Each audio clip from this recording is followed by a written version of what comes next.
कौन है वो 5 लोग जो हजारों सालों से भी जिंदा है? अमरता इंसान की एक चाहत रही है, मगर न ये आज तक पूरी हुई है, न ही निकट भविष्य में इसकी कोई संभावना दिखती है। फिर भी कुछ ऐसे पुरातन महापुरुष और योद्धा हैं जिन्हें आज भी जीवित माना जाता है। आइए जानते हैं कौन है वो लोग। पहला, महर्षि वेद व्यास। महर्षि वेद व्यास का नाम कृष्ण द्वैपायन था। वे पराशर ऋषि और सत्यवती के पुत्र थे। वेदों के भाग करने के कारण उन्हें वेद व्यास कहा जाने लगा। उन्होंने ही महाभारत गणेश जी से लिखवाई थी। वे 28वें वेद व्यास थे। धृतराष्ट्र, पांडु और विदुर को महर्षि वेद व्यास का ही पुत्र माना जाता है। इन्हीं 3 पुत्रों में से एक धृतराष्ट्र के यहाँ जब कोई पुत्र नहीं हुआ तो वेद व्यास की कृपा से ही 99 पुत्र और 1 पुत्री का जन्म हुआ। महर्षि व्यास पितामह भीष्म के सौतेले भाई थे। महर्षि वेद व्यास के जन्मदिन के अवसर पर गुरु पूर्णिमा का पर्व मनाया जाता है। कहते हैं कि ऋषि वेद व्यास काली काल के अंत तक जीवित रहेंगे, तब वे कल की अवतार के साथ होंगे। माना जाता है कि महाभारत युद्ध के बाद बहुत समय तक सार्वजनिक जीवन में रहे और उसके बाद वह तप और ध्यान के लिए हिमालय की पर्वत श्रृंखला में लौट गए थे। कलयुग के शुरू होने के बाद वेद व्यास के बारे में कोई ठोस जानकारी या दस्तावेज उपलब्ध नहीं है। हालांकि कहा जाता है कि प्रथम जातक कथा में उन्हें बोधिसत्व कहा गया है। दूसरी जातक कथा में उन्हें महाभारत का रचयिता और इससे जुड़ा हुआ व्यक्ति बताया गया है। दूसरा, महर्षि दुर्वासा। महर्षि दुर्वासा के बारे में सभी जानते हैं कि वे कितने क्रोधित ऋषि हैं। रामायण अनुसार महर्षि दुर्वासा राजा दशरथ के भविष्यवक्ता थे।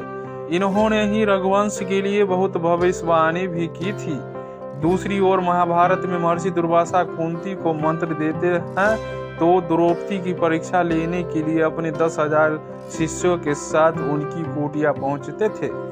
एक जगह वे कृष्ण के पुत्र सांबा को श्राप देते हुए बताए गए हैं। महाभारत काल में भी उनके होने का चर्चा कई जगह पर है।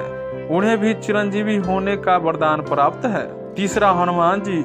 सर्वशक्तिशाली और भक्तों की कृपाली हनुमान जी के कारण ही राम और रावण युद्ध में श्री राम जी ने विजय श्री प्राप्त की थी। उनका प्रताप तो चारों युग में है।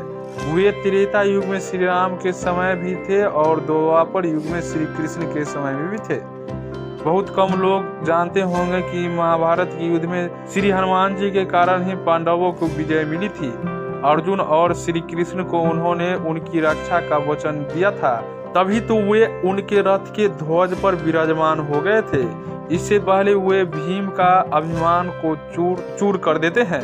जब एक जंगल में भीम उनसे अपनी पूंछ हटाने को कहता है तो हनुमान जी कहते हैं कि तू तो शक्तिशाली है, तू ही मेरी पूंछ हटा दे। लेकिन भीम अपनी सारी शक्ति लगाकर भी जब वह पूंछ नहीं हटा पाता तो वे समझ जाते हैं कि यह कोई साधारण वानर नहीं है, स्वयं हनुमान जी है। चौथा, अश्वत्थामा। अश्वत्थामा द्रोणाचार्य का पुत्र और रुद्र का अवतार था। अश्वत्थामा को संपूर्ण महाभारत के युद्ध में कोई हरा नहीं सका। हालांकि इसमें संदेह है कि अश्वत्थामा आज भी जिंदा है या नहीं, क्योंकि भगवान श्री कृष्ण ने उसे 3000 वर्षों तक सशरीर भटकने का श्राप दिया था। कुछ लोग भविष्य पुराण का हवाला देकर कहते हैं कि वे कलयुग के अंत में जब कल की अवतार होगा तो उनके साथ मिलकर धर्म के खिलाफ लड़ेंगे। यह अलग बात है कि श्राप से मुक्त होने के बाद भी अश्वत्थामा अपनी इच्छा से जिंदा है, क्योंकि इतने 1000 वर्षों तक जिंदा रहने वाला सामान्य मनुष्य भी खुद की शक्ति से जिंदा रहना सीख जाता है, और वह तो अश्वत्थामा था। ऋषि मार्कंडेय। भगवान शिव के परम भक्त हैं महर्षि मार्कंडेय। इन्होंने शिव जी को तप कर प्रसन्न किया और महामृत्युंजय मंत्र सिद्धि के कारण चिरंजीवी बन गए। मार्कंडेय ऋषि वनवास के दौरान युधिष्ठिर को रामायण सुनाकर धैर्य रखने की सलाह देते हैं। दूसरी ओर महर्षि जैमिनी के मन में महाभारत कृष्ण और उसके युद्ध को लेकर कुछ संदेह था, तो मार्कंडेय ऋषि ही उनके संदेह का निवारण करते हैं। मार्कंडेय ऋषि को भगवान शिव से चिरंजीवी होने का वरदान मिला हुआ है। तो हेलो दोस्तों, हमारी आज का जानकारी कैसा लगा? अगर अच्छा लगा हो तो लाइक शेयर और सब्सक्राइब करना न भूले। पूरा वीडियो देखने के लिए धन्यवाद।